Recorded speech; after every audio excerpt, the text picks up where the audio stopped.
అండి, అందరికీ vanakkam. Welcome to my channel voice of Kalyani. అందరికీ గుడ్ మార్నింగ్. ఇంకో 2 డేస్లో మా పాపకైతే స్కూల్ హాలిడేస్ రాబోతుంది, సమ్మర్ హాలిడేస్. ఇంకా ఓన్లీ 2 డేసే ఉంది. సరే, ఈ స్కూల్ ఉండే టైంలో డైలీ బ్లాగ్ ఒకటి షూట్ చేద్దామని అయితే నేను స్టార్ట్ చేశాను ఈ వీడియోని. ఇక మధ్యాహ్నం లంచ్లోకి అయితే బీట్రూట్ ఫ్రైని అయితే చేద్దామనేసి చిన్న చిన్న ముక్కలుగా కట్ చేసేసి పక్కన పెట్టేసుకున్నాను.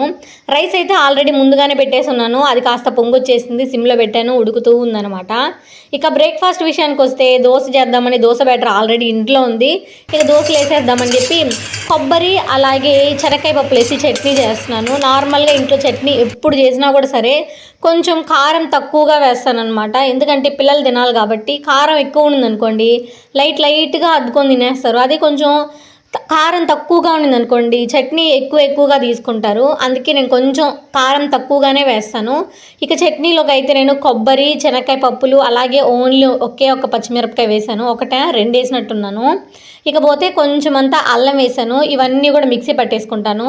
ఈ లోపలైతే అన్నం పొంగొచ్చేసింది కదా, ఇక ఉడికిపోయింది, మొత్తానికైతే వంచేస్తున్నాను. మేమైతే ఇలాగా గంజి వార్చుకుంటాము. చాలామంది ఏంటంటే కుక్కర్లో పెట్టుకుంటాడు, ప్రెషర్ కుక్కర్లో కానీ లేకపోతే రైస్ కుక్కర్లో కానీ, లేకపోతే నార్మల్గా కూడా కొంతమంది అద్దెసరు పెట్టేసుకుంటారు.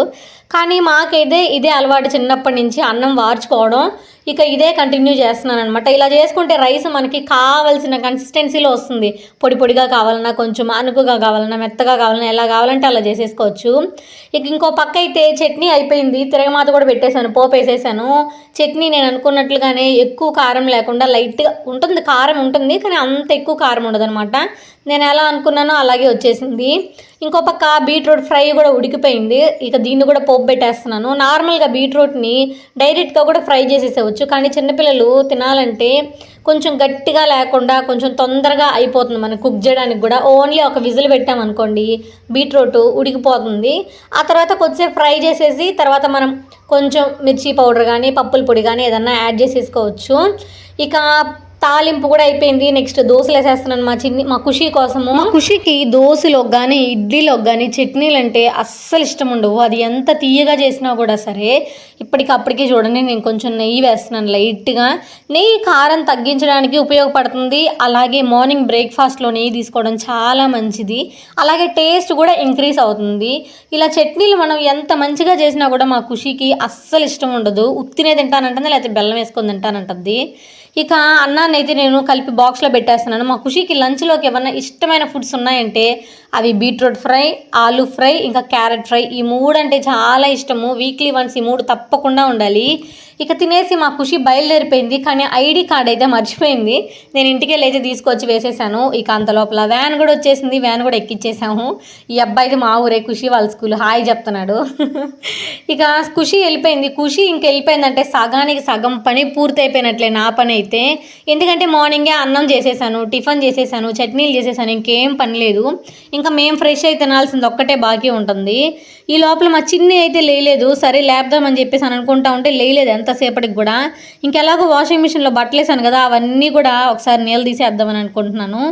ఇవి మాది వచ్చేసి ఫుల్లీ ఆటోమేటిక్ కాదు వాషింగ్ మిషన్, సెమీ ఆటోమేటిక్. దీంట్లోనే మనం నీళ్ళు తీసుకోవచ్చు, కానీ నాకు ఎందుకో నచ్చదు, నేను తనిగా నీళ్ళు తీసేసుకుంటాను. ఇంకా మా చిన్నిని లేపేసి తర్వాత టిఫిన్ తినిపించేసి రెడీ చేయించేసి స్కూల్కి కూడా పంపించేసాను. మా తమ్ముడైతే తీసుకెళ్తున్నాడు. వాషింగ్ మిషన్లో నుంచి బట్టలు తీసి నీళ్ళు తీసాను కదా, అవైతే ఆరేయాలి. ఇవి ఇంకా పూర్తిగా డ్రై చేసేసాను. డ్రై చేసేసి తర్వాత అయితే ఆరేస్తున్నాను. ఈ ఎండలకి ఒక ½ అన్ అవర్ ఎండితే సరిపోతుంది అనమాట, పూర్తిగా డ్రై అయిపోతుంది. ఇంకా నేనైతే ఫ్రెష్ అయిపోయి కూర్చున్నప్పుడు మా తమ్ముడైతే ఒక ఆర్డర్ తీసుకొచ్చాడు, డెలివరీ వచ్చిందని చెప్పనేసి. ఏంటబ్బా అని చూస్తే ఇది ఐస్ మేకింగ్ ట్రే అనమాట. ఇది లాస్ట్ టైం నా దగ్గర ఉండే డీమార్ట్లో తీసుకున్నాను, కొంచెం వేరే టైప్లో ఉందన్నమాట అవి. సరే అని చెప్పి దాంతో నేను కుల్ఫీలు కానీ ఇలాగ ఏదన్నా ఐస్ క్రీమ్స్ అన్నీ తయారు చేస్తూ ఉండేదాన్ని. కానీ మా పిల్లలు కిందేసి మీదేసి ఆడుకుంటూ అటు ఇటు చేసి మొత్తానికి ఇంచనైతే ఇంచేసేసారు. ఇంకా లాస్ట్ టైం ఇరిగిపోయింది. అది లాస్ట్ టైం సమ్మర్కి ఉండింది కానీ దాని తర్వాత ఇరిగిపోయింది. అందుకే మళ్ళీ ఇంకోటి అయితే నేను ఆర్డర్ పెట్టాను మీషో నుంచి. క్వాలిటీ విషయానికి వస్తే అస్సలకి తగ్గేదే లేదు, అంత బాగుంది క్వాలిటీ అయితే. ఇక మొత్తానికి ప్రొసీజర్ అయితే స్టార్ట్ చేసేస్తున్నాను. ఫస్ట్ అయితే వాటర్ మిలన్ని చిన్న చిన్న ముక్కలుగా కట్ చేసేసుకొని స్వీట్నెస్ అయితే టెస్ట్ చేసేస్తున్నాను. ఇప్పుడు తినడానికైతే కొన్ని బాగుంటుంది, కానీ ఐస్ అయిపోతే స్వీట్నెస్ అనేది తగ్గిపోతుందేమో అన్న డౌట్ తోటి షుగర్ వేద్దామని షుగరు, అలాగే ఈ టేస్ట్ని ఇంకొంచెం ఇంక్రీజ్ చేయడానికి లెమన్ వేద్దామని లెమన్ కూడా తీసుకొచ్చేసాను. ఇక వీటిని ఫస్ట్ అయితే రఫ్ అండ్ టఫ్గా కట్ చేసేసుకుంటున్నాను. చిన్నవిగా అవసరం లేదు, ఎందుకంటే ఈజీగా బ్లెండ్ అయిపోతాయి మిక్సీలో. ఇక ఫస్ట్ ముక్కలు ముక్కలుగా కట్ చేసుకుని వాటిని అన్నీ తీసేసుకొని మిక్సీలోకి అయితే వేసేసుకుందాము. ఇందాక చెప్పినట్లుగానే ఇది తినడానికైతే ఓకేగానే ఉంది, స్వీట్ బాగానే ఉంది, కానీ ఐస్కే కొంచెం డౌట్గా ఉంది. ఎందుకులే అని చెప్పి కొంచెం వేద్దామని చెప్పి అయితే తీసుకొచ్చేసాను కదా. కొంచెం షుగరు ప్లస్ అలాగే దీంట్లో నేను అనుకున్నట్టుగానే లెమన్ కూడా చేస్తున్నాను. ఒకవేళ మీరు జ్యూస్ చేసేటట్టుగా ఉంటే కూడా, వాటర్ మిలన్ జ్యూస్ చేసినా కూడా దాంట్లో కొంచెం లెమన్ పిండుకోండి. టేస్ట్కి డిఫరెంట్ మీకే తెలుస్తుంది అనమాట. నార్మల్ వాటర్ మిలన్ జ్యూస్ ఒక్కటే తాగేదానికంటే కూడా కొంచెం లెమన్ అందులో పిండుకున్నారనుకోండి, మీకే డిఫరెన్స్ తెలుస్తుంది. ఒకవేళ ఇలా ట్రై చేసే వాళ్ళు ఎవరైనా ఉంటే ఖచ్చితంగా ట్రై చేయండి ఈ స్టైల్లో. ఇక అయితే దీన్ని మొత్తానికి మనం మిక్సీ పట్టేసుకుందాము. మిక్సీలో అయితే నేను కొంచెం కూడా వాటర్ వేయలేదు. జ్యూస్కి అయితే మనం మిక్సీ పట్టిన తర్వాత కొంచెం వాటర్ కలుపుకోవచ్చు, కానీ ఇది ఐస్ చేసుకుంటున్నాం కదా, సో అవసరం లేదనమాట. ఇక కన్సిస్టెన్సీ కూడా చూడండి, కొంచెం థిక్గానే ఉంది. అలాగే స్వీట్నెస్ కూడా నేను వేసింది సరిపోయింది. ఇంకా లెమన్ కూడా వేసాం కదా, సూపర్గా ఉంది టేస్ట్ అయితే. టేస్ట్ కూడా చూసేసాను నేను ఇక్కడ. ఇక మొత్తం అయితే ఈ ఐస్ క్యూబ్స్లో అయితే నింపేద్దాము మొత్తానికైతే. ఇంకా చూడండి 8 వచ్చాయి, నాకైతే 8 క్యూబ్స్ వచ్చాయి, ఒక 4 కలర్స్లో వచ్చాయి. మొత్తానికైతే నింపేస్తున్నాను. వాటర్ మిలన్ ఐస్ చేయడం ఇదే ఫస్ట్ టైం నిజంగా చెప్పాలంటే. ఇంతకుముందు కుల్ఫీ చేశాను, చెప్పాను కదా, కుల్ఫీ చేశాను, బాదం కుల్ఫీ అలా చేశాను అనమాట. కానీ ఫ్రూట్స్, ఒరిజినల్ ఫ్రూట్స్ తోటి ట్రై చేయడం అయితే ఇదే ఫస్ట్ టైం. ఎలా వస్తుందో ఏమోనన్న ఒక చిన్న కంగారు అయితే ఉందన్నమాట. మళ్ళీ తీరా ఇంత ప్రొసీజర్ చేసిన తర్వాత అది సరిగ్గా రాలేదంటే ఎంత బాధ వేస్తుంది చెప్పండి. అందుకే కొంచెం భయపడుతూనే చేసేసాను అనమాట. ఇక మొత్తాన్ని నింపేసి వాటికైతే క్యాప్స్ని అయితే పెట్టేశాను. ఇది నాకు తెలిసి ఒక 4 to 5 అవర్స్ పెడితే కొంచెం గట్టిగా అయిపోతుందని నేను అనుకుంటున్నాను. చూడాలి, ఫస్ట్ టైం చేస్తున్నా కాబట్టి తెలియదు. కుల్ఫీలు అయితే నేను ఓవర్ నైట్ పెట్టేస్తాను, ఇంకా మార్నింగ్తో తింటాము, అప్పటికి సెట్ అయిపోతుంది. కానీ ఇది వాటర్ మిలన్ కదా, అదే కొంచెం డౌట్గా ఉంది. అందుకే ఒక 4 to 5 అవర్స్ పెడతాను ఫస్ట్. చూస్తాం, అప్పుడు అర్థమైపోతుంది కదా, మనం ఇలా పుల్ చేస్తే వస్తుందా రాలేదా అని అర్థమైపోతుంది కదా. సో దాన్ని బట్టి తర్వాత అయితే మనం తీసేసుకోవచ్చు. ఇక మొత్తానికైతే డీప్ ఫ్రిడ్జ్లో పెట్టేస్తున్నాను. నేను చేయడానికైతే చేసేసాను, కానీ ఇది టేస్ట్ ఎలా వస్తుంది, మా పిల్లలకి నచ్చుతుందా లేదా అన్న ఒక టెన్షన్ కూడా ఇంకా ఉంది నాకు. చూడాలి మరి, ఇది వచ్చిన తర్వాత అయితే రియాక్షన్ అయితే నేను మళ్ళీ ఖచ్చితంగా షూట్ చేస్తాను.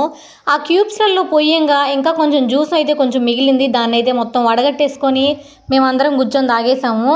అలాగే ఆ పుచ్చకాయలో కూడా కొంచెం కొన్ని పిక్స్ జ్యూస్ తాగేసిన తర్వాత నేను ఆరేసిన బట్టలన్నీ ఉన్నాయి కదా, అవన్నీ తీసుకొచ్చి ఇంట్లో పెట్టేస్తున్నాను. ఇవన్నీ ఉతకడం ఒక ఎత్తు అయితే, మడతేసి వేటి ప్లేస్లలో వాటిని పెట్టడం ఇంకా కష్టం నాకైతే. మధ్యాహ్నం టైం అయిపోయింది. పాప వాళ్ళకి మార్నింగ్ తోటి బీట్రూట్ ఫ్రై చేసేసా కాబట్టి చిన్నీకి కూడా అదే ఉంది బీట్రూట్ ఫ్రై. ఇంకా మాకు మార్నింగే రైస్ చేసేసా కాబట్టి ఇక పచ్చడి అయితే చేసా, కొంచెం జరగ పచ్చడి.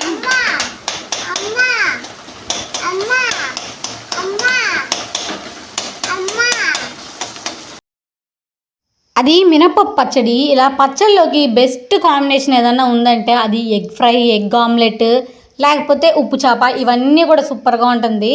ఇవాళ ఎగ్ ఫ్రై చేస్తున్నాము. మేమైతే మామూలుగా ఎగ్ ఊరకట్లా కొట్టిపోసేసి దాని మీద ఉప్పు కారం అలా జల్లుకొని తినేస్తాం. కానీ మా ఆయన ఉన్నాడు అనుకోండి, ఖచ్చితంగా పచ్చిమిర్చి అలాగే ఆనియన్స్ వేసి ఫ్రై చేసేసి ఇలా చేయాలి. ఖచ్చితంగా ఇలా మిర్చి పౌడర్ వేస్తే అలాగంతా నచ్చదు. ఖచ్చితంగా పచ్చిమిరపకాయలు అలాగే ఆనియన్స్ వేసి చేయాల్సింది. అయిపోయింది, ఎల్లు కూర్చొని తినాలి. అన్నీ రెడీ అయిపోయిన తర్వాత బయట పెట్టేశాను అనమాట. ఫస్ట్ మా ఆయనకైతే వడ్డిచ్చేస్తున్నాను. ఇలాగా పచ్చళ్ళు మేము రెగ్యులర్గా తినం, కానీ ఎప్పుడైనా ఒకసారి తినాలనిపించినప్పుడు మాత్రమే తింటుంటాము. కొంతమంది ఖచ్చితంగా రెగ్యులర్గా పచ్చడి ఉండాలి, లేకపోతే వీక్లీ ట్వైస్, వీక్లీ థ్రైస్ అలా ఉండాలని అనుకుంటారు. కానీ మేము అలా కాదు. ఎప్పుడైనా నాన్ వెజ్ తిని బోర్ కొట్టినప్పుడు, లేకపోతే ఏదైనా పప్పు సాంబార్ పులుసులు తిని బోర్ కొట్టినప్పుడు, అలాంటప్పుడు ఇలా పచ్చళ్ళు చేసుకొని తింటూ ఉంటాము. అది కూడా ఎక్కువగా చేసుకోము, జస్ట్ ఆ రోజుటికి మాత్రమే ఉంటుంది. ఒకవేళ మిగిలితే కొంచెం రేపటికి మిగులుతుంది, అంతేనమాట. ఇక ఈ పచ్చళ్ళలోకి ఎగ్ ఫ్రై కాంబినేషన్ అబ్బా అసలు చెప్పాల్సిన అవసరం లేదు. మేము కొంచెం నెయ్యి కూడా యాడ్ చేసుకున్నాము, టేస్ట్ ఇంకా ఇంక్రీజ్ అయిపోయింది అనమాట. అయితే మేము ఫుల్గా తినేసాము. మాతో పాటు మా చిన్ని కూడా ఒక 2 ముద్దలు తినింది. చిన్ని అంతగా కారం తిందు, కానీ చిన్ని కూడా ఒక 2 ముద్దలు తినిందంటే అర్థం చేసుకోండి ఎంత బాగుందనేది. ఇక కొద్దిసేపు అలా కూర్చున్న తర్వాత నా ట్రైప్యాడ్ ఉంది కదా ఒకటి కొత్తది పెద్దది, ఆ ట్రైప్యాడ్ పైన మొబైల్ పెట్టుకునే హోల్డర్ వచ్చేసి దాంట్లో ఉండే స్ప్రింగ్స్ అన్నీ బయటకు వచ్చేసాయి. అది కింద పడిందా లేకపోతే మా పిల్లలు ఏమన్నా కింద వేసారని నాకు అర్థం కావట్లేదు. అది బయటకు వచ్చేసింది. దాన్ని అయితే చూస్తూ ఉన్నాం మొబైల్లో ఆర్డర్ పెట్టడానికి. సో దాన్ని అయితే ఆర్డర్ పెట్టేసుకున్నాం. అదేమంత ఎక్కువ కాస్ట్ పడదు. స్టార్టింగ్లోనే దీని గురించి చెప్పారనమాట, ఇది ఎక్కువ రోజులు ఉండదు, ఇలా వేరే టైప్లో తీసుకోవాలనేసి. సరే మనం దాన్ని వరకే మార్చుకుంటే సరిపోతుంది, ఆ హోల్డర్ వరకేనని చెప్పనేసి దీన్ని బుక్ చేసుకున్నాను అనమాట. సో దీన్ని కూడా ఆర్డర్ పెట్టేసాము. వీడియో అయితే ఇక్కడితో ఎండ్ అయిపోతుంది. మీకు ఈ వీడియో కనుక నచ్చినట్లయితే లైక్ చేయండి, మీ ఫ్రెండ్స్ అండ్ ఫ్యామిలీకి షేర్ చేయండి, సబ్స్క్రైబ్ చేయండి, కామెంట్ కూడా చేయండి. ఇంకొక లాంగ్ వీడియోలో మళ్ళీ కలుద్దాం. అంతవరకు బాయ్ బాయ్.